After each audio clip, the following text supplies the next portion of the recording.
Hello, good evening po sa lahat ng nakaantabay ngayon sa ating live dito sa ating Facebook page. Ito po ay i-upload ko po doon i-re-upload ko po ito doon sa YouTube channel ni Father Darwin bukas.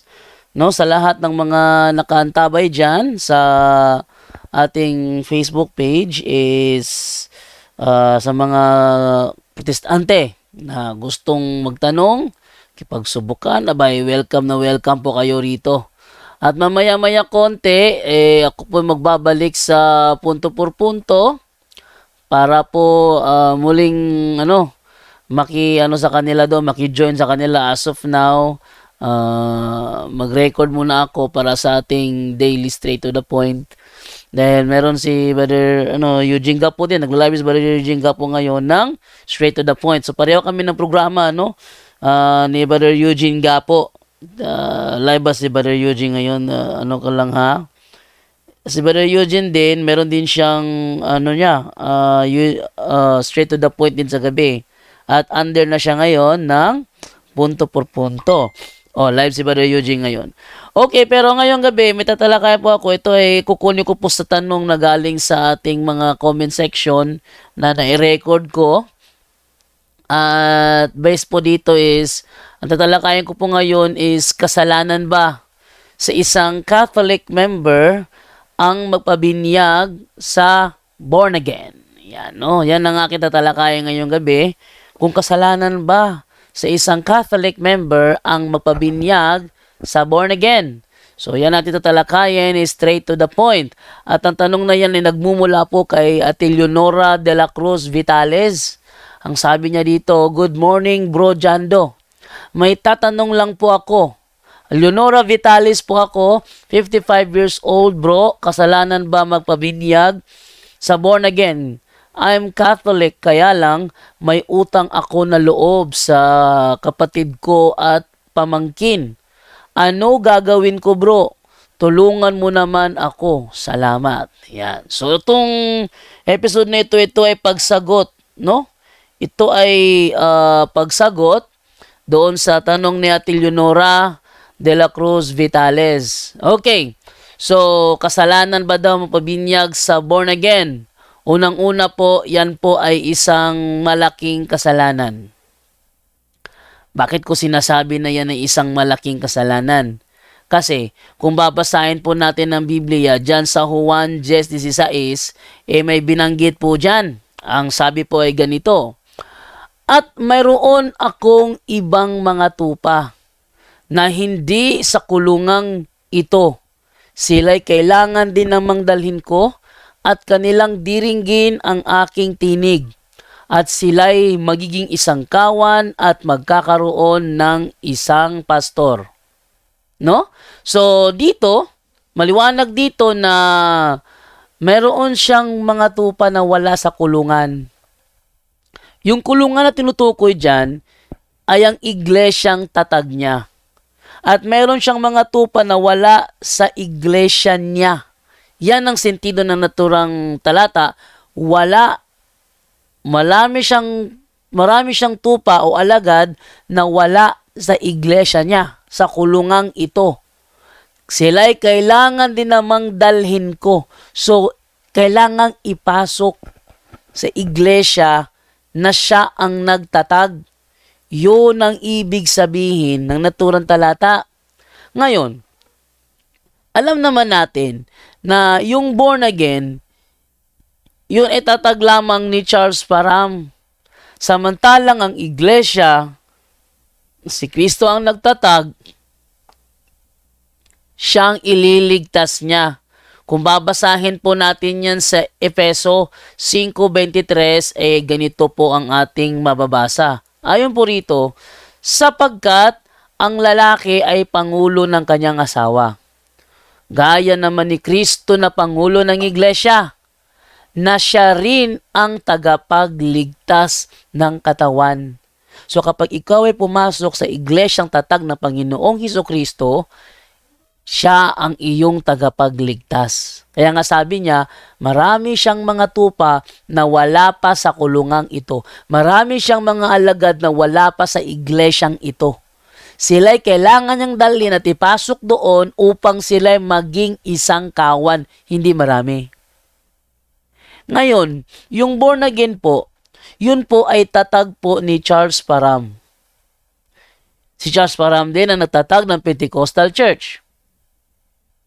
At si Charles Parham pa rin nagtatag ng born again movement. Tingnan niyo, dami tinatag ni Charles Parham, no? Masipag siya magtatag ng iglesia. Ngayon, nang ito'y tinatag ni Charles Parham, sino magliligtas nun? Ang sabi kasi ni Kristo kasi, siya ang tagapagligtas ng iglesia na kanyang katawan. Kaya hindi po dapat na tayo'y magpabinyag sa iglesia ng born again. Bakit? Kung titingnan po natin ang sinabi po ni Apostol Juan sa ikalawang Juan 1:10 hanggang 11, ay ganito ang ating mababasa. Kung sa inyo'y dumating ang sino man, mas maganda natin basahin sa magandang balita, Biblia para malino, no? Yung words very modern, no? Sino mang dumating sa inyo na ibang turo ang dala, ay huwag ninyong tanggapin sa inyong bahay, ni huwag ninyong batiin. Kapag sino mang dumating sa inyo na ibang turo ang dala, tinan mo ang born again, pag yan nakapunta sa inyo, ibang turo ang dala niyan. Bakit? Sa kanilang turo, hindi kailangan ng relihiyon. Sa kanilang turo, hindi makakapagligtas ng relihiyon. Alam nyo ba kung bakit nila sinasabi na hindi kailangan ng relihiyon? Para wag kang magdalawang isip na iwan ang relihiyong kinabibilangan mo. Yun ang reason. Kaya sasabihin nila na hindi kailangan ang relihiyon, ang kailangan relasyon. Pero ang meaning po ng relihiyon o threskia is ceremonial observance, act of worship. Ayan na. Ang meaning ng threskia is ceremonial observance, act of worship. Paano ka makakapag-establish ng relasyon sa Panginoon kung wala kang relihiyon? Kaya nga doon sa sa lumang bersyon ng Magandang Balita Biblia sa Sira 41:8, kawawa kayong mga tao na walang relihiyon. Ngayon, pinalitan na. Kawawa kayong mga ungodly men. Ginawang ganun, ungodly men. Pero sa mga lumang version ng Magandang Balita Biblia, nakalagay talaga doon, kawawa kayong mga walang relihiyon. Sa Bisaya, nakalagay doon, alaot kamo. Kamong mga tao nga walay relihiyon. Nandun yun nakasulat sa sa lumang version ng Magandang Balita Biblia, pero ngayon, hindi na, pinalitan na ng ungodly men. Nalita na yun ng ibang version doon. So, hindi na mababasa yung Pero yun pa rin ang ibig sabihin nun. Walang relihiyon.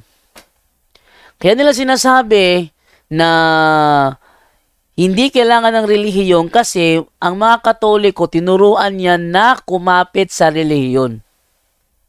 Bakit tinuruan ang mga Katoliko na kumapit sa relihiyon? Kasi katuruan sa Biblia na kailangan talagang panindigan ang relihiyon. Babasahin ko yan ito sinasabi dito sa, unahin ko muna itong sa 1 Timothy chapter 4 verse 8. Ganito po ang ating mababasa. 4 verse 8, ang sabi ganito. Ayan. As the saying goes, exercise is good for your body. But religion helps you in every way. It promises life now and forever. These words are worthwhile and should not be forgotten. Pero itong mga born again, pag ito napadpad sa lugar ninyo, babalik ta rin nila yan. Sabi nila, hindi kailangan ng relihiyon. Yang sabi sa Biblia, these words are worthwhile and should not be forgotten. Bakit? Religion helps you in every way. It promises life now and forever. Yan, sabi na, it promises life now and forever. So, kailangan talaga ng relihiyon. Kaya delikado kapag sila nagturo. Ano pa? Marami silang turo kasalungat sa itinuturo ng mga apostol. Sample na lang natin. Sa mga apostol, kailangan talaga ng good works. Basahin natin na kailangan talaga ng good works, ha? Etong sinasabi, yung faith alone, yun ay salungat sa kanilang tinuturo yung faith alone. Tingnan ninyo. Sa James 2:24, ang sabi ay ganito. So you see that people are made right with God by what they do. They cannot be made right by faith alone. Ano daw sabi ni Apostol Santiago? So you see that people are made right with God by what they do. They cannot be made right by faith alone. By faith alone. Bakit ang born again nagtuturo? Kailangan faith alone. Tamo? Ngayon, kapag nagturo ka ng salungat sa itinuturo ng mga apostol, ano ang sinabi ni Apostol Pablo? Galatia 1:8. Sabi niya, subalit kahit kami o isang anghel mula sa langit ang mangaral sa inyo ng magandang balita na iba o salungat sa ipinangangaral namin sa inyo, parusahan nawa siya ng Diyos. Anong version ngayong salungat? Tingnan ko muna. Anong version yung salungat? Nakalimutan ko kung anong version yung salungat. Yung talaga nakalagay talaga is salungat, no? Yung iba kasi is iba, no? Pero ang sentido mo niya salungat, nagtuturo ng kabaligtaran. Yan. Pag nagtuturo ng kabaligtaran, ay nako, layasan mo na yan. Ngayon, si Apostol Pablo, nung panahon niya, nakita niya ang mga Hudiyo very sincere sa kanilang pagsiservisyo. Very sincere sa kanilang pagsiservisyo para ipakita na sila ay mga alagad ng Panginoon, pero hindi nasakop sa tamang paraan. Basahin natin sinasabi ito sa Roma Kapitulo 10, versikulo 2 hanggang 3. Ang sabi ganito, sapagkat saksi ako na sila'y masigasig na maging kalugod-lugod sa Diyos. Sino ba tinutukoy rito? Yung mga taga-Israel. Tingnan ninyo, ha? Mga kapatid, ang pinaka-nanais ng puso ko at idadalangin ko sa Diyos ay ang maligtas ang Israel. So, he's referring to Israel. Yan, ha? He is referring to Israel. Ang sabi niya, mga Israelita is nasaksihan niya na masigasig na maging kalugod-lugod sa Diyos. Yan, no? Okay. So, masigasig na... Okay. Wait lang. Ano si Rasha Vista? 18, bro. Ano si Rasha Vista kasi meron kasing magkipagtalakayan sa akin, Si Cesar Baladad. Patutunayan niya na tingnan natin, ha? Okay. Okay, so kaya natin. Monday niya sige, review ko mamaya pagkatapos ito. Okay, sige, review ko yan mamaya. Okay, no? So, magkipagtalakayan kasi sa akin si Cesar Baladad. At gusto ko patunayan niya na yung sinabi niya na ang Iglesia Katolika Romana is founded by Tertullian. Kasi, kadalasan kasi kapag patungkol sa Iglesia Katolika, tayo lang napapatunay. Sila naman, wala naman binibigay na pangalan ng sino talaga ang legit na founder. So, sa pagkakataong ito, itong si Cesar Baladad, pinilit ko na maglabas na pangalan ng founder na kung hindi si Jesus Christ. At ang binigay niyang pangalan is Tertullian. O, sige. Si Tertullian, isa yan sa mga church fathers ng Iglesia Katolika. Pero sabi niya, founder daw. Sige. Patunayan mo na ang founder ng Roman Catholic Church ay si Tertullian at tututulan ko. Yan. Tututulan ko. Yan ang maging talakayan. So, maging ano tayo dyan, maging aware tayo dyan dahil yung talakayan na yan, mangyayari yan sa kanilang programa. At i-record ko yan para mapanood sa punto por punto. Okay, hindi ako makikipagsabayan yan sa team sa punto por punto. Ako'y lalabas para makipagtalakayan habang sila continue sa tanungan portion. Ako lang ang lalabas. Okay, move naman tayo ngayon sa nasaksihan ni Apostol Pablo sa mga Israelita. Sabi ni Apostol Pablo, sapagkat saksi ako na sila ay masigasig na maging kalugod-lugod sa Diyos, hindi nga lamang batay sa tamang kaalaman, dahil hindi nila kinilala ang pamamaraan ng Diyos upang gawing matuwid ang tao. At nagsikap silang gumawa ng sarili nilang pamamaraan. Hindi sila napasakop sa pamamaraang itinakda ng Diyos. Bakit ang mga Israelita hindi napasakop sa pamamaraan ng Diyos? Kasi gumawa sila ng sarili nilang pamamaraan. Sa halip na umanib sa iglesyang tatag ng Panginoon, sila'y nagtayo ng kanilang sariling grupo. Sila'y nagparehistro, sila'y nagtayo, at ang kawan ng Panginoon ipinapapasok nila sa kanilang tayo na iglesia.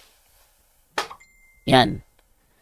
So, gaya ng mga Israelita, sila ay masigasig rin. Kaso nga lang, hindi sila makapag-convert ng Katoliko kung hindi nila tayo sisiraan at magsisinungaling na tayo daw ay sumasamba sa mga Diyos-Diyosan.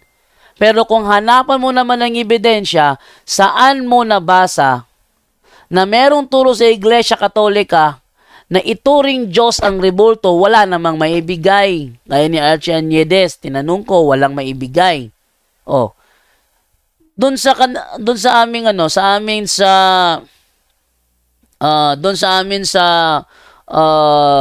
mo tawag doon? Yung sa amin sa CCC namin, Catechism of the Catholic Church, paragraph 2132. Sabi doon, the honor paid to the sacred images is a respectful veneration and not NOT, and not the adoration due to God alone. Kung hindi pala namin ina-adoration ang sacred images, yung adoration sa amin, due to God alone lang yon. Due to God alone. Yun sa amin ang adoration. Pero, hindi namin yon. Wait lang. Jobert Perez. Ano to? Hello, bro. Hello, bro. Magandang gabi. Oy, bro. Busy ka? Bakit, bro? Wala na tayong activity ngayon. Meron naman, bro. Nakapost sa timeline ko yung Zoom link. Okay, yung dating link, wala na yun? Ay, hindi. Gabi-gabi nagpapalit ng link ang punto por punto. Gabi-gabi yan. Tingnan mo sa timeline ko ngayon, nandoon yung Zoom link ng punto por punto. Pag kinlik mo, makakapasok ka roon. Okay.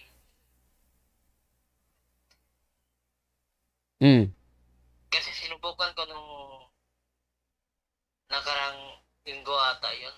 Di na ako nakakapasok. Tingnan mo yung petsa, bro. Kasi pag nag-post ako ng Zoom link sa timeline ko, may petsa yun. Timeline mo sa Facebook. Oh, sa page ko, tingnan mo. Punto por punto live, petsa, tapos nandoon yung link at saka yung meeting ID at meeting passcode. Okay. Ah, Pwede pasin ako ng prayer, bro. Okay lang sa'yo. kasi may ginagawa ko, may ginagawa ko ngayon eh. Hindi, kapag wala ka ng Anong prayer ang inihingi mo? prayer for deliverance, bro. Actually, may ano naman ako, may Catholic handbook. Gusto ko yung, pattern niya. Yung pattern mismo. Yung step 1, step 2, step 3, ganun. Yes. Punta ka doon sa ano bro, punta ka sa YouTube channel ko, and then, ang YouTube channel ko, JDTV Straight to the Point. Yun ang YouTube channel ko. Doon, in-upload ko doon is step by step. Ibang video yung step 1, ibang video step 2 para mayroon kang idea kung paano gamitin ang Deliverance Handbook. Saan ba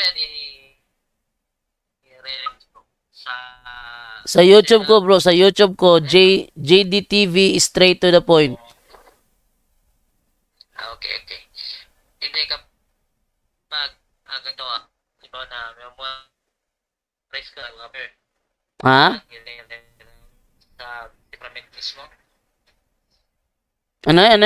Kapag mag-renounce, bro. Kung yung alam ko na memorize ka na yung mga prayer. Saan ko sa Blessed Sacrament talaga. Blessed Sacrament. Alam mo yung Blessed Sacrament? Alam mo yung Blessed Sacrament, yung nasa Adoration Chapel? Ayun. Doon bro.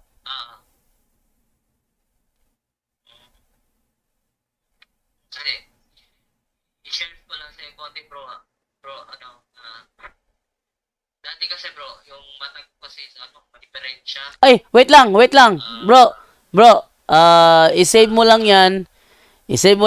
Gumawa ka ng papel, pattern mo, anong sasabihin mo, unang babanggitin mo, ikalawang babanggitin mo, balik ka ngayong linggo ng gabi sa testimony night. Gusto naming pakinggan yung buong kwento mo. Wag lang dito.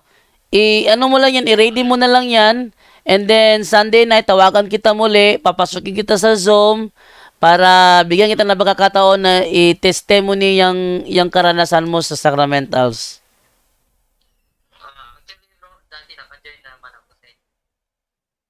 Oh, sige ba, ano natin na yan, ngayong linggo ng gabi. Kasi pag ganyan mga testimony, ipiniprepare namin yan sa sa Sunday night, testimony. Sunday night. Oh. Tawag. Kaya ko lang yung schedule bro kung naka-assign. Tawagan kita. Massage therapy kasi ako bro. Kapag andun ako sa hindi ako masyadong nakaka-online kapag gabi na kasi mahina yung signal doon, putol-putol. Magbigay ka ng bro. Magbigay ka ng pagkakataon sa linggo na makahanap ka ng lugar na malakas signal para maipasok kita ka doon, magbigay ka ng testimony mo. Sige. O di kaya pwede rin bro, pwede rin kung meron kang diyan, i-record mo sa cellphone tapos yung video i-upload mo sa Google Drive, bigyan mo ako ng link para ma-download ko. Share mo sa akin yung link para ma-download ko. Pwede ganun din.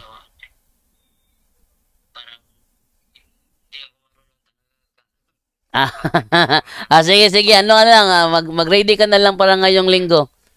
Kasi pag ganyan kasi testimony, sayang naman pag dito tayo mag-uusap, mas maganda talaga na sabihin mo yan sa live.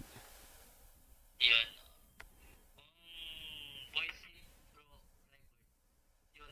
Okay yun siya. Mas pero kung subukan ko mag-join ako sa live ninyo ngayon, linggo. Subukan, gawan mo ng para maka-join ka. Sige bro.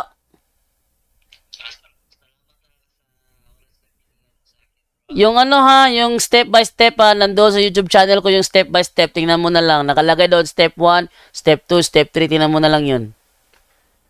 JDTV Straight to the Point, yun ang YouTube channel ko. Sige bro. Sige, sir. Ayan. Okay, yun po ang pahayag niya. Napahaba tayo. Okay, break tayo, no? So, nasaksihan na Apostol Pablo na very eager yung mga Israelita na maglingkod sa Diyos, kaso nga lang yung kanilang paraan ay hindi nararapat dahil sila ay gumawa ng kanilang sariling paraan. Ganyan din sa born again. Sila gumawa ng kanilang sariling paraan. Oh. Wala silang Eucharist. Wala silang Eucharist. Wala silang Eucharist. Oh. Wala silang misa. Wala. Wala silang sakramento. Wala. Wala silang sacramentals. Wala. May iba silang paraan ng kanilang pamamahala. At saka, sabi ni Kristo, sa namamahala ng kanyang iglesia, sa Matthew 18:18, ang sabi niya, ano man ang ipahintulot nyo sa lupa, ipapahintulot ko sa langit. At ano man ang ipagbawal nyo sa lupa, ipagbabawal ko sa langit. Take note, wala pang born again movement nung first century. Katoliko lang. Kaya Katoliko, ang binigyan ng authority na ano man ang kanilang ipahintulot sa lupa, ipapahintulot sa langit. Sa born again, walang kumpisal. Wala silang plenary indulgence. Wala. Oh. Ang sa kanila, sigurado, ikapo, meron sila nun, ikapo. Oh. Pero yung kumpisal, wala sila nun. Wala silang kumpisal. Ngayon, yung kumpisal, ipinahintulot ng iglesia yun sa lupa. At ang pag-anib sa born again, pabinyag sa born again, ipinagbabawal ng iglesia yon. Sabi ni Kristo, ano man ang ipagbawal nyo sa lupa, ipagbabawal ko sa langit. At ipinagbabawal ng iglesia sa lupa na ikaw yung pabinyag sa born again. Ngayon, kung ikaw yung pinagbabawal doon at pabinyag ka, alam mo na ang mangyayari. Kaya nga galit ang Panginoon sa mga pastor ng mga Israel kasi pinagkakalat nila yung kawan. Basahin ko sa iyo Ito ay nasa Jeremias 23:1. Ito ay tumutukoy sa mga pastor ng Israelita. Sa aba ng mga pastor na nangagpapahamak at nangagpapangalat sa mga tupa sa aking pastulan, sabi ng Panginoon. Sabi ng Panginoon, sa aba ng mga pastor na nangagpapahamak at nangagpapangalat, yung kinakalat nila, sa halip na ipasok sa iglesia ng Panginoon, pinapasok nila sa kanilang iglesia, sila lang ang nagtatag. Tinan ninyo tinan ninyo yan. So, galit ang Panginoon doon. Yun din ang ginagawa ng mga ng mga pastor na born again Para makapag-convert, sisiraan tayo. Sabihin nila, okay.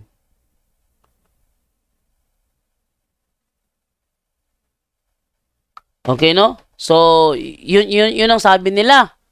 So, ngayon, ang nangyari doon is, wala ka na chance. Kasi nagpasakop ka sa kanilang turo Hindi mo pinahintulot yun. Ito pa sabi pa niya, I'm Catholic, kaya lang may utang ako na loob sa kapatid ko at pamangkin. Ano gagawin ko? Bro, tulungan mo naman ako. Kung meron ka mang utang na loob, sa iyong kapatid at pamangkin, hindi necessary na kailangan mong isugal ang kaluluwa mo sa kanilang maling pananampalataya. Bilang pamilya, pwede mo naman bayaran yan yung utang na loob mo. Ba't kailangan pa kaluluwa mo ibigay mo? Di pwede yung ganon. Bakit? Yan ninyo Ayon sa Hebreo, Hebreo 6:4 hanggang 6, ang sabi ay ganito, sapagkat tungkol sa mga minsang naliwanagan at nakalasap ng kaloob ng kalangitan at mga nakabahagi ng Espiritu Santo, at nakalasap ng mabuting salita ng Diyos at ng mga kapangyarihan ng panahong darating at saka nahiwalay sa Diyos, ay di maaring baguhin silang muli sa pagsisisi. Kaya huwag kayong humiwalay. No? Kahit pa meron tayong utang na loob, meron kang utang na loob sa kapatid mo, at sa iyong pamangkin, huwag kang hihiwalay. Dahil ang paglabas mo sa iglesia ang kanyang itinatag, yun ay paghiwalay sa kanya kasi ang iglesia niya, yun ang kanyang katawan, nasa loob ka ng kanyang katawan. Kung ikaw ay lalabas at aanib sa iglesia na born again, tatag lamang ni Charles Parham, nako, peligro tayo dyan, Okay, so mamaya-maya, balik ako doon sa punto por punto habang ako ay nagre-record dito. Sabi ni Ate Edna, ba't ka nag-live separately? Ito ay nagre-record ako. Pero meron ako mai-upload sa YouTube channel ni Father Darwin. Ito makakapag-build ako rito. Okay. Thank you po sa atin na magbasa na tayo ng comment, no? Bago ako bumalik sa punto por punto, magbasa na lang muna ako ng comment natin dito. Yan, okay. So, dito muna ako sa comment natin, ha? Balikan muna ko muna yung mga comment natin dito sa atin sa wala talaga sila, bro JD, sabi ni Randy Kutanda. Sabi naman dito ni Kevin Oliver Barreda, Edrolen, Mike J. Villanueva, ikaw lang at kasi sulpot kayo. Yung mga sulpot ayaw kay Mama Mary. Ang demonyo, teka, ano ba to? Hindi pala akin to. So, dito lang ako sa mga message na para sa akin, Ito sabi ni Ronnie Cito Kuahaw Caparoso, sabi niya, sayaw-sayaw lang ginagawa ng born again, pakatapos ng sayawan, pengi na ng 12%. Bakit 12%? Okay, 12%. Ito naman tayo ngayon sa baba naman. Sabi naman ni Ate Merlin Torreon, mga tulpot kasi walang galang at umamahal sa mother ni Jesus kasi mga lahi sila ng mga serpente. Abangan ninyo, ngayong Biyernes ng gabi sa punto por punto papasok po si Mark Umbaw para makipagsubukan sa topic ng Immaculate Conception. Dahil walang magta-topic ngayong Biyernes ng gabi sa punto por punto, may talakayan. Ako noon, moderator lang ako, no? Ayoko nang bumuwelta. Moderator lang ako doon sa magiging talakayan nila. Si Nabada Region lang hawak doon kay Mark Umbaw. So, moderator lang ako. Okay, no? Abangan niyo po yan ngayong Biyernes ng gabi po sa punto por punto po. Okay, ito naman tayo ngayon kay, di para akin to, Kevin Oliver Barreda Edrolin. Yung mga sulpot, walang authority yan galing ni Jesus. Talagang walang authority. Ang nabigay sa kanilang authority, yung kanilang founder mismo. Yung kanilang founder mismo, nabigay sa kanilang authority. Hindi si Jesus Christ. So, paano ngayon yan? Sabi naman ni pagdating sa kasalan, yung binigyan naman ng authority, sila lang mga makakapagkasal. Yung attorney, hindi binigyan ng authority ni Kristo yun, nabigay ng sa attorney, yung batas, hindi si Kristo. Kaya yung kanilang kasal, hindi sakramento. Yung kanilang kasal, hindi sakramento. Yung kasal ni Mayor, hindi rin sakramento. Yung kasal ni attorney, hindi rin sakramento. Hindi sila binigyan ng authority. How about yung kasal ni pastor? Lalo na hindi sakramento. Para lang yung civil marriage. Binigyan lang ng batas. Binigyan ng batas, ng authority, si pastor para maging legal ang kanyang ikakasal. Ang nagbigay sa kanya ng authority, yung batas. Sa kanyang rehistro, sa kanyang pagpaparehistro, siguro ilang taon siguro meron niyang kategory na siguro ilang taon na lumipas, bigyan ka na ng authority na magkasal ka, doon na. Yung mga bagong pastor, hindi pa naman niya binibigyan ng authority na magkasal. Oh. Yun lamang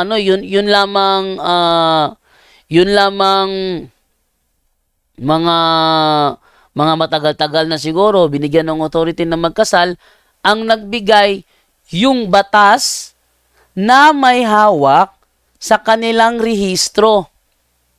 Oh. Doon sila kumukuha ng authority. Samantalang yung Iglesia Katolika, galing kay Kristo mismo ang authority na hawak nila. O, iba talaga, no? So, wow, ano? Ito tayo kay Randy Kutanda. Bago lang sila lumabas, ibig sabihin sila yung tinutukoy ni Kristo ng mga propetang mini. Oh, pag nagturo ka ng kabulaanan, nagpapakilala kang propeta, gaya ni Archanides, nagpapakilalang propeta.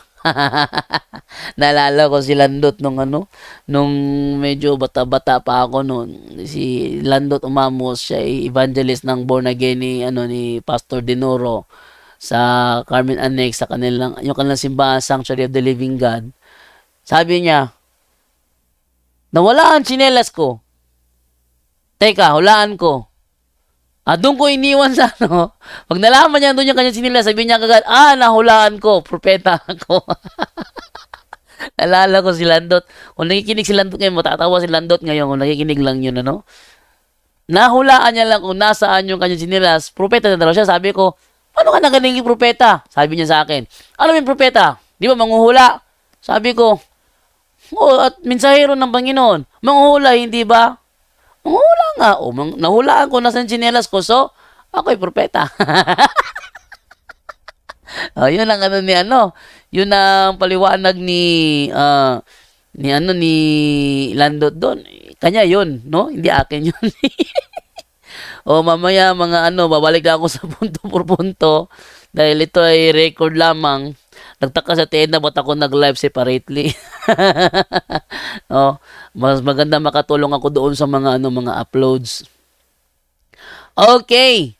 And then sino pa dito, may ibang mga yung hindi reply, kasi yung reply hindi para akin yung reply eh. Doon ako sa ito.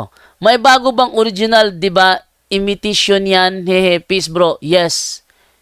Yun ay imitation. Nangungopia, pero hindi nila makopya. Nangungopia, pero hindi nila makopya. Yun ang Sino ba to? Mark Umbaw na ba to? Dito si Mark Umbaw eh. Basta Mark Umbaw, ngayong Biyernes, babalik si Mark Umbaw. No? Ako na may nakamonitor sa punto por punto dito. Akala ko si Mark Umbaw na ito, hindi pala. Okay, move naman tayo ngayon sa next. Magbabasa naman natin sa mga comment. Kevin Oliver Barreda, Edrolen, yung mga sulpot parang kabit lang yan. Sila pa yung gusto maging legal wife. Ganun ba yun? Ganun ba yun? Pwede rin. Yung tatay ko nga eh. Yung tatay ko. May ibang kinakasama. Yung kanya kinakasama. Mabangis pa sa leon yung kanya kinakasama. Hindi kami pwedeng tumawag doon na hindi dadaan sa kanya. Kami mga kapatid nawawalan ng gana tumawag dahil iba yung sumasalo sa aming tawag. No? Tama yung Brother Kevin. Totoo yan. Okay, move naman tayo sa next naman na comment naman. Dito naman tayo. Kahit anong gawin ng mga sulpot, walang connection yan sa... Nung linggo, pinasunod ako doon sa sentro, sa Sawang. Kasi darating na si P.C. Salim, may kikipagtala. Kaya ang nasa isip ko, dialogo lang.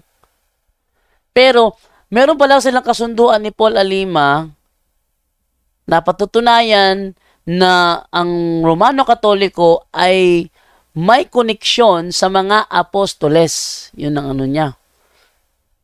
At ako ang pinatindig.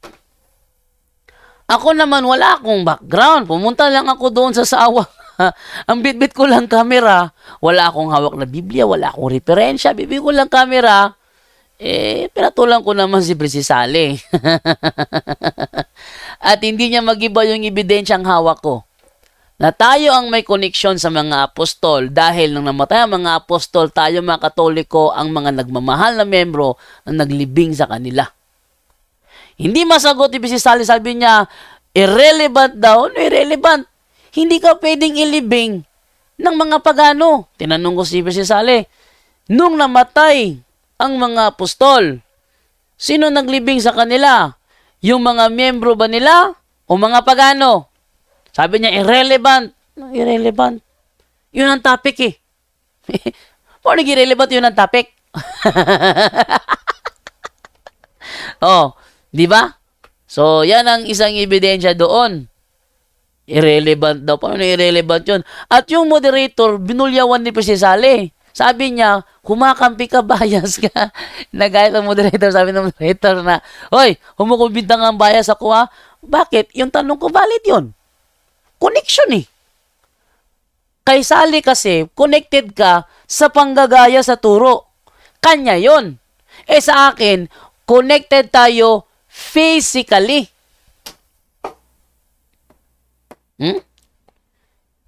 Connected tayo physically, then connected tayo doctrinally. Sa kanila, doctrinal lang sila, pilit kumakapit. Pero hindi nakakapit. Oh. See? At nang tinanong ko siya, nung namatay ang mga apostol, sino ang naglibing sa kanila? Yung membro ba nila? O yung mga pagano? Naggalit si Sally. Sabi ni Sally sa akin, irrelevant ang question. Sabi ko, objection moderator, hindi relevant yon. Gusto nyo ng logic? Di logic tayo. Oh. No? Maya-maya konti, siguro mga 9:40 ako babalik sa punto por punto, ano? Basa lang ako ng konti ng mga comment dito, yung para sa akin babasahin ko. Bro, sige naman yaw-yaw si Bacalaris. Tingnan niyo ha, nag-post na ako. Nag-chat ako sa kanya, nag-PM ako sa kanya, mag-reply lang siya doon. And then, pag nag-reply siya doon, makakatawag na ako sa kanya. Pag nag-live siya, tatawagan ko siya. Anong araw na ngayon? Martes na ngayon. Linggo pa ako nag-message kay Bacalaris, alas 9 ng umaga. Hanggang ngayon, walang response si Bacalaris. Takot yatang tawagan eh. Hindi naman ako tatawag through cellphone number kasi walang signal ang cellphone dito. Tingnan nyo signal ko. Ayan o. Tingnan nyo. Ate, kawawa signal ko. Tingnan nyo signal ko dito sa studio. Makatawag ba kay Bacalaris yung signal na yan? Hindi makatawag yan. Oh. Hindi makatawag yan. Wala akong signal dito sa studio. Ang nasa akin sa studio, Wi-Fi. Kaya pag nag-reply si Bacalaris doon sa chat ko na yon, pwede ko na siyang tawagan. Pag nag-live siya, tatawagan ko siya. Naka-record ako rito. Naka-record siya doon. Kung sakaling putulin niya ako, makikita ulit sa ikalawang pagkakataon na ako'y pinutol niya. Kasi noong una na i-record ko ang pagputol niya. Pinalitaw nila na pinutol ko raw kasi hindi ko nakayanan ng kanyang argumento. Ang nasa video, nagbabasa ako habang pinutol. See? Yung kasinungalingan, hindi uubra talaga yan pag mayroon kang dokumento. So, tinapan natin itong mga comment dito. Wala na, puro na siya reply. Okay, puro na reply yung mga naano ko rito. Mga nababasa ko dito sa comment natin. So, silipin ko muna doon sa isa ko. Baka may nag-comment dito. Okay. Ito naman tayo ngayon kay... teka ha. Ito muna ako sa kabila. Okay, sabi di ba dito ni Cyril Cole, good evening bro JD, saan na YouTube ang straight to the point? JD TV, straight to the point. Nandun po yung YouTube channel ko po. So, nagtanong doon sa step by step na paggamit ng Deliverance Handbook, nandoon po yun. Search na lang sa YouTube channel po yun, JDTV, straight to the point. Okay. Uy! Nandito si Ate Marites Delphine. Wala ka sa punto por punto, te. Mga 9:40, balik ako sa punto por punto, ha. Mga 9:40, balik ako doon para maki-join sa kanila. Record lang ako para to sa natin, sa State of the Point record ko po. Okay. Nawala. Bilis. Okay, dito tayo ngayon kay sabi ni Ate Delphine. Bro Jando, tanong lang po, yung gulo ng mga bansa ngayon, lalo na Israel, di ba parang sign po ba ito sa wakas ng mundo? Sa bansa natin ngayon, marami namang naniniwala ng mga maling Kristo. Ano na po ba estado natin na narito sa mundo? Yung hula po ng Panginoon, nangyayari na po. Nangyayari na po ang hula ng Panginoon. Tayo ang living witness ngayon. Kaya dun sa mga Katoliko na hindi pa nakapagkumpisal, kumpisal na kayo. Ako kakakumpisal ko lang nung isang araw. O kahapon ba yun? Mukhang kahapon yata yun. Nakapagkumpisal na ako. No? Kaya mga Katoliko, hindi pa nakapagkumpisal, magbalik loob na po tayo. Kumpisal na po tayo. Hindi patagalin. Nangyayari na yung mga hula ng Panginoong Jesucristo. Magbalik na po tayo. Sabi naman ni Minor Solmiano, unsa man ang Jesus Miracle Cruises sa Cebu. Yung Jesus Miracle Cruises sa Cebu, yun ay sulpot yun kay Almeida yata yun Willie Almeida. Willie Almeida yun. Nakalala ko doon sa sa kalye dati, may karatula doon, Willie Almeida. Pagagalingin ka ng prayers ni Willie Almeida. Ay, mali yun. Si Father Darwin, pag naghiling yan, hindi prayer si Father Darwin ang ginagamit. Prayer of the church. Si Willie Almeida, prayer ni Willie Almeida, gagaling ka na. Mali yun. So, yung kay Willie Almeida, yun? Tatag niya yun Okay. Sabi ni Sita Wangka, Klaruha, pamakak, ika, pagano. Talaga namang pagano, yung mga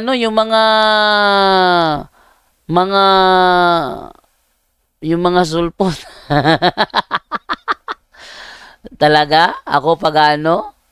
Saan ka nakabasa pagano nag-celebrate ng Christmas? Pagano daw tayo? Pagano? Brother, ugma ana tirahon na pud ka ni Bacalaris imong live iyang ginahulat ana. Tira ng tira. Mag-reply siya doon sa chat ko. Pag nag-reply siya doon sa chat ko, matatawagan ko na siya pag nag-live siya. Yun ang gawin niya. Kasi sa punto por punto, takot siyang pumasok. So ako na mismo ang papasok. Nung una pagkataon akong pumasok, nabutata siya roon sa term founder. Sabi niya, wala naman sa aklat namin dito na si Jesus ay founder. Ikaw talaga Jando, nagsisinungaling ka talaga doon sa mga tao. Nung ako nakabalik na sa linya sa telepono, tuloy natin.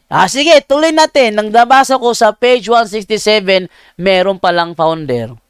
Ang mukha ni Bacalaris hindi mapinta. Sinong napahiya doon? Ako ba? Sabi niya, ikaw talaga Jando, manluloko ka Jando. Sabi mo, may founder dito. Wala namang founder dito nang binasa, may founder. Tinan yung mukha ni Bacalaris, hindi man lang ngumiti. Kahit konti. At inamin pa niya. Ang nakalagay na founder na ito, inamin niya. Ba't niya sinabi ng luloko daw ako? Tanyo? Kawawa naman si Bacalaris. Napahiya sa kanyang sariling programa. Ang ginawa, pinutulan ako ng linya. Nagbabasa ako, puputulin ko linya ko. Kung hindi man siya ang nagpuputol, yung kanyang operator. Yun ang nagpuputol. Okay? Okay, so dito naman pagano, ayon sa'yo. Sabi ni Roland Suarez itanong. So doon sa mga nanggagalaitin ng mga Seventh-day Adventist, sabihan nyo si Bacalaris. Baka ako ayaw ko pakinggan, bingi-bingihan siya sa akin. So kayo magsabi kay Bacalaris, may chat si Jando Alabado sa'yo. buksan mo, replyan mo. Para pag nag-live ka, tatawagan ka raw niya. Oh, ipaalam niyo. Baka hindi pa niya alam ngayon. Nag-chat sa akin si Eugene Gapo. Oh, balik na ngayon si kapatid sa kawan, isang babae di daw. Okay, so ito yung ano to. Ito ang kanyang video ngayong gabi sa straight to the point. So tatlo na kami dito ni pero dalawa lang yung sa straight to the point, no? Ako at si Eugene Gapo. Okay. So 9:43 na mga kapuntos. So, at this time, mahaba-haba na siguro na i-record ko. Ilan na ba na i-record ko? 50 minutes. Okay na to sa recording ko. So, thank you po sa inyong lahat sa pagsubaybay sa ating page, Straight to the Point. At ako'y magbabalik na sa ating punto por punto. Wait lang mag-change lang ako ng screen. Basta practicing Catholic, married in Catholic Church, no? Nag-ano ng sacrament of matrimony. Yun naman sa iyo matandang dalaga, of course, basta practicing Catholic, no? Basta Katoliko po siya, pwede po kapatid, walang problema 'yun. Punto por punto sagot. Yan, maraming salamat Bro Angel at dumako tayo no sa isa pa nating kapatid na nagtatanong. Si Brother Joshua. Brother Joshua, paki-open po ng camera bro and pa-click ng unmute. Yan. Ito, magandang gabi po. Yes bro. May camera bro? Madilim. Okay, sige. Okay bro. Una sa lahat, tatanong lang ko, di ba may nag-ano dito sa punto por punto na nasa Israel. Meron dito dito si try natin May tanong ka sa kanya. Yan, andyan si Pesma, si Brother Romel. Bro Romel? Bro, may tanong yata sa iyo Bro Romel. Andyan ka ba Bro Romel? Tara natin pa-unmute si Brother Romel, baka nandyan. Ayan, naka-unmute na bro. Okay, ayan na bro, May tanong ka Bro Joshua sa kanya? Actually, ano ko lang, nangumusta lang ako sa kalagayan nila dyan kasi ang pagkakalam ko yung PESMA Plus, marami din sila dyan sa area na yan. Yun po ang ko, yung kalagayan nila. Bro Romel, kumusta kayo dyan Bro Romel? So, mapagpalang oras po sa lahat mga kapuntos. Sa ngayon ay marami-rami ng mga sasakyan dito sa Jerusalem. Malayo kayo dun sa Gaya, bro? Gana? Malayo kayo dun? Ang Gaza medyo malayo kami pero okay. Abot dito yung ang kanilang missile, no? Naku, takot. Ngunit ay ang Iron Dome ay maasahan talagang sumasalo ng mga missile. Wow. Kahapon nga ay nalaglagan yung isang moske sa Abu Ghos sa kalagitnaan namin ni Pisma Juban, Mudiin si Pisma Juban, ako sa Jerusalem. At yun nga po napakalaga na malaman natin ang update. Nung mga 2 araw itong Himpapawid ay puno ito ng rocket. Oo, kasi nung Sabado ng umaga, alas 8 hanggang alas 9, mga 5,000 rockets ang pinalipad nila. Grabe, hindi kayo kinakabahan dyan, bro? Hindi naman kasi may bomb shelter naman ng bawat building rito, halos. Bomb shelter? Open naman lahat. Yung mga ilalim ng tulay, okay naman at may mga pagkain naman sa loob, mga tubig. Pero di ba sinarado na kaya walang tubig daw tsaka pagkain na makapasok? Paano yan? Hindi. Ang sinirado yung sa Gaza. Kasi yung Gaza lang? Ano ba naman to si Si Mike James Villanueva? Bakit ba iba ang kinokontra mo? Ako yung katalakayan mo.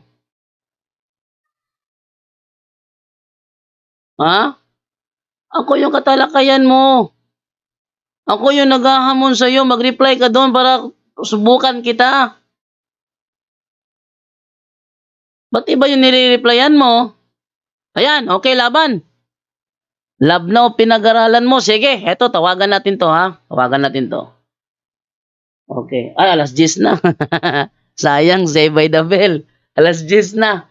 Okay, hanggang dito lang yung live natin, eh. Sayang. Alas 10 na. Hindi ko na na-save by the bell, eh. Okay, so bukas na lang. Pag nag-live ako, bukas, tawagan kita, Mike James, no? Laban tayo, ha? Walang atrasan, ha? Talakayan lang naman to, eh. Sige, bukas. Schedule ko na yan. Bukas ng gabi, habang nagla-live sila sa Punto por Punto, magla-live din ako dito sa Straight to the Point. And then, tawagan kita para masubukan ang galing mo. Alam ko, naririnig ako dyan, eh. Dahil, pinatay ko naman yung aming doon, yung aming, yung kanilang audio para marinig ako straight sa aking sa programa na yan. Okay, no? So, ayan ha, bukas na lang ng gabi pag nag-live sila sa Punto por Punto, mag-live ako dito sa Straight to the Point. Tawagan kita, magsubukan tayo bukas ng gabi, Mike James Villanueva. Kaya sana, be ready ka bukas, ha? Yan ang gusto ko, yung talaga nagre-reply ka agad. Alas 10 na kasi, kaya Save by the Bell ka ngayon. Ng alas 10 lang kami sa Punto por Punto, hindi pwede na ako mag-extend, tapos sila hindi. Ako yung mag-i-end ng programa, eh. So, bukas na lang ng gabi. Pag nag-live sila, tawagan kita. Okay?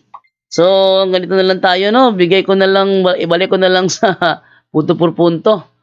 Dahil alas 10 na. Okay, hanggang ganito lang naman kami, alam niyo na. Sila yung by katulad yung sabi mismo dito sa atin lokal na term yung tekbalang, Brother John Dre, yung ulo niya ay kabayo, yung katawan ay tao. Dahil yun napakita.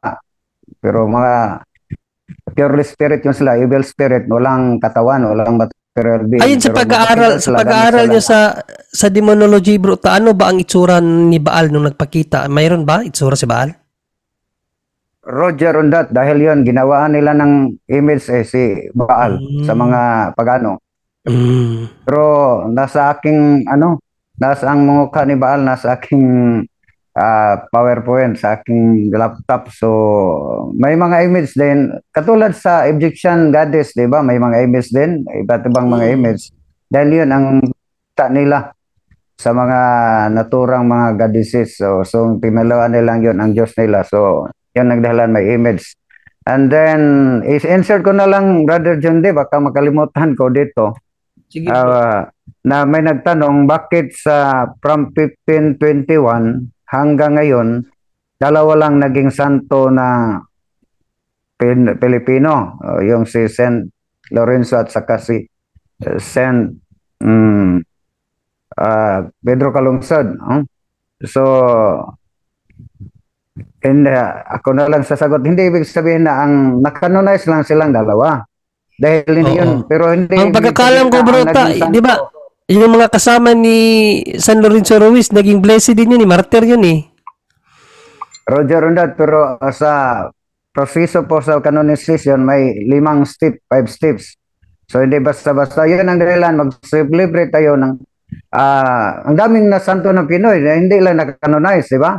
Hindi lang na-beatify.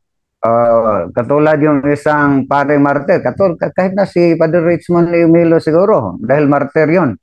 Kung tingnan natin, ang hindi basta-basta mag-canonize, pero yun ang dahilan may All Saints Day po tayo tuwing November 1, dahil Todos los Santos, sa lahat ng mga santo na dyan sa langit, dahil yung galing sa purgatorio, pag pagpunta na sa langit, ay santo na yun, di ba? Yung galing kayo sa purgatorio, pag na po kayo sa temporal punishment, so punta naman yun ng langit, ngunit hindi lang na canonize. So ang na-canonize lang dahil tayo lang basahin yung proseso. Ang tanong nila, basta yun ang dahilan mag-celebrate tayo ng All Saints Day. Deklarar man yun o hindi, o na-canonize man yun hindi, basta ang lahat ng dyan sa langit ay mga triumphant church na yun. Ang una, step 1 is the local bishop opens an official cause for beatification and canonization. Pangalawa, so kinahanglan i-apply pa gani sa local bishop. Pangalawa, the informative process, servant of God. So kailangan pa nga mga dokumento, 3 steps, and then voting process to become venerable. And then ikapat, approval of a miracle. Parang blessed siya. So kailangan pa ang milagro. Lalo na yung namatay lang ng ordinary na sakit. Pero yung martyr, hindi na kailangan ang milagro. At saka ikalima, approval and another miracle. So yun ang pinaka-importante. Yun ang dahilan na si Monsignor Kamumot ngayon ay humingi ng milagro na ang Vatican, pero ang dami ng testimony na si Monsignor Kamumot ay ang dami ng mga milagro. Yun, hindi basta-basta, pero hindi ibig sabihin na from 1521 hanggang ngayon, 2023, si Pedro Calungsod lang at si St. Pedro Calungsod at St. Lorenzo Ruiz lang ang naging santo nga Pinoy. So ang lahat ng nasa langit ng mga Pinoy ay mga santo na yun. Yun ang celebrate natin sa Todos los Santos, All Saints Day, November 1. Yun lang, Brother Johnny. Maraming salamat sa pagkakataon. So about dun sa tanong bro na si Baal, yung yung daw si Baal, bakit daw may itsura si Baal? So yun ba talaga ang itsura ni Baal? Yun ang tanong. Sinagot mo na ba na yun nga O tama. Yun. Pati yun si Astaroth, yung mga kinikalalang false god sa mga pagano, may mga image po sila, yun pinagbawal so, sa probably bro nakita talaga nila yung muka ni halimbawa ni Baal, ganon. Roger Ronald, kahit dito sa atin yung mga diwata dahil magpakita noon diyan sa puno ng baliti o banyan tree, diyan yun, isa sa mga yung sinasamba nila mga diwata yun ang pakita dahil mga fallen angel, pag makita sila ay gagamit sila ng isang mukha o kahit anong gawin nila, pagpakita sila ang iba. Kahit yung may mga Brother John, may mga psychic ability, di ba? May mapakita sa kanila nga magandang babae o magandang parang gwapong lalaki, pero demonyo yon. Pero minsan pagpakita, parang may may sungay. Ano ba sungay? Tagalog, sungay pag-iapon. Sungay rin. Sungay rin. So yun, depende na sa yung mga evil spirit na magpakita pero sila purely spirit sila. Ayan. Bro Joshua? Maraming salamat po sa kasagutan. Pwede last question na lang. Sige, last na lang bro kasi alas 11:07 na. Ay, sorry. Tanong ko lang po,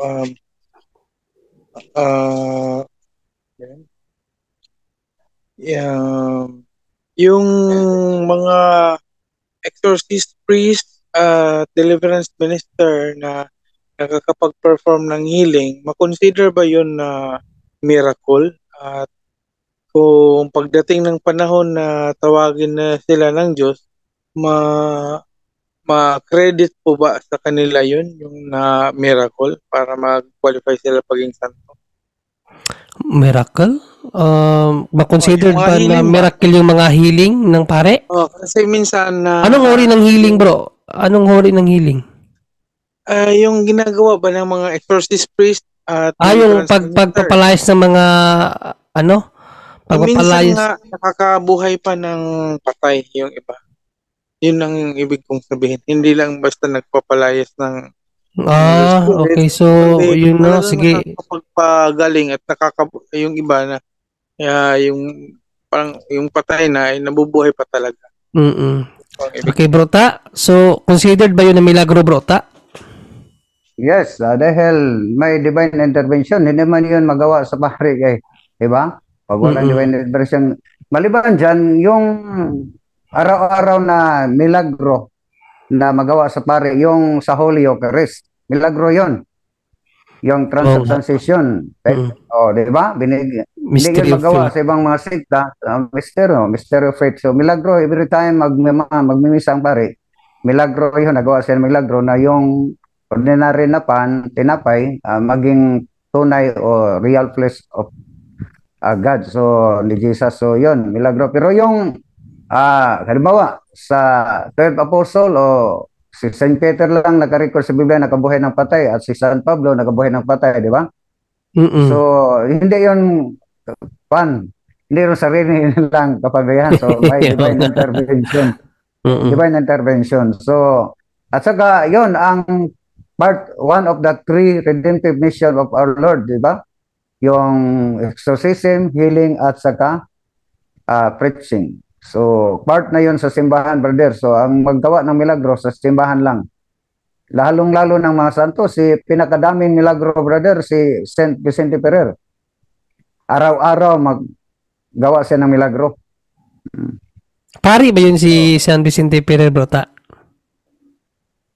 Pari, no? Pare. Then, hindi lang ko pare. to, di lang wag naging bisya pa siya. Pero basta pare. Pare siya. Okay, so bro, Joshua, yan.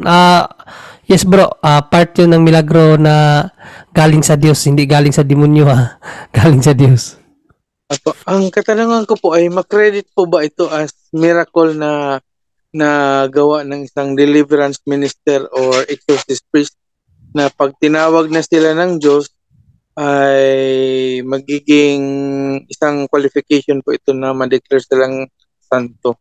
Yun po ang Ay hindi, kasi lang yun, they're just doing their job, baga. No, siyempre, ang pagiging santo, yung pagsunod natin sa Panginoon. No, kahit pa, kasi ganito bro dyan sa misa, sabi nga ni Bro Tata, di ba, milagro na yung ginagawa nilang tinapay. Ang tinapay ginagawang real flesh and blood, milagro yun. Pare ang gumagawa nun, pero enough na ba yun para maging santo ang isang pari na gumagawa nun? Paano kung ang isang pari gumagawa nun namuhay sa kasalanan? Pero epektibo pa rin yung pero niya. epektibo pa rin yung kasi ayon sa teaching siya ex operato, no? Yung consubstantiation nangyayari siya hindi dahil sa banal ang pari o makasalanan ng pari, kundi dahil sa Diyos na binigyan authority ang pari na mangyari yan dahil sa authorization galing sa Diyos. So either makasalanan naman ng pari o hindi, mangyayari yung milagro. So hindi yan batayan na magiging santo ng isang pari.